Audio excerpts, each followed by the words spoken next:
വയനാടിന് കൈത്താങ്ങാകുകയാണ് കോഴിക്കോട് ജില്ലയിലെ ബസ് അസോസിയേഷൻ്റെ ആളുകളും ഒപ്പം ജീവനക്കാരും. ഇത്തരത്തിൽ ഇന്നത്തെ ബസ്സിൽ ഇന്ന് കിട്ടുന്ന വരുമാനം പൂർണ്ണമായും വയനാടിൻ്റെ പുനരധിവാസത്തിന് വേണ്ടി വിനിയോഗിക്കാൻ വേണ്ടിയാണ് അസോസിയേഷൻ്റെ ആളുകളും ഒപ്പം ജീവനക്കാരും ബസ് ജീവനക്കാരും ഉൾപ്പെടെ തീരുമാനിച്ചിട്ടുള്ളത്.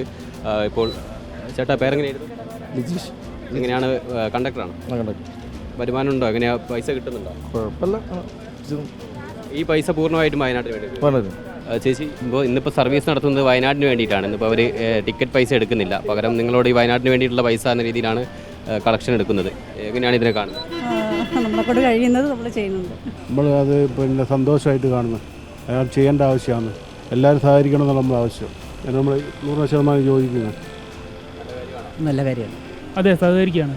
തീരുമാനത്തെ എങ്ങനെയാണ് സ്വാഗതം ചെയ്യുന്നത്? വളരെ നല്ല കാര്യമാണ് ഇവർ ചെയ്യുന്നത്.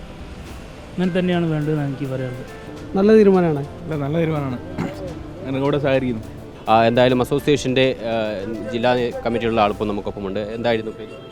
അബ്ദുൾ സത്താർ. എങ്ങനെയാണ് ഇന്നിപ്പോൾ സർവീസ് പൂർണ്ണമായും വയനാടിന് വേണ്ടി മാത്രമാണ്? ഇന്ന് ജില്ലയിലെ 650ഓളം ബസ്സുകൾ മുഴുവനായിട്ടും അവരുടെ അതായത് ടിക്കറ്റ് ഒഴിവാക്കിയിട്ട് ബക്കറ്റ് കളക്ഷൻ എടുത്തിട്ട് ഈ വയനാടിന് കൈത്താങ്ങായി ഫണ്ട് സ്വരൂപിച്ചിട്ട് 25ഓളം വീടുകൾ നിർമ്മിച്ചു കൊടുക്കുകയാണ് അവിടെ വയനാട്ടിൽ. കേരള ലെവലിൽ അതായത് 14 സ്റ്റേറ്റുകളിലും ഈ സദ്യുതിമ പരിപാടി നടന്നുകൊണ്ടേയിരിക്കുകയാണ്.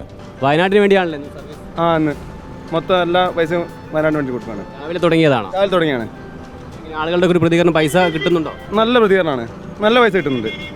പ്രതീക്ഷയിൽ കൂടുതലാണ് പൈസ കിട്ടുന്നത്. നല്ല സപ്പോർട്ടുണ്ട് ജനങ്ങളുടെ അടുത്ത്.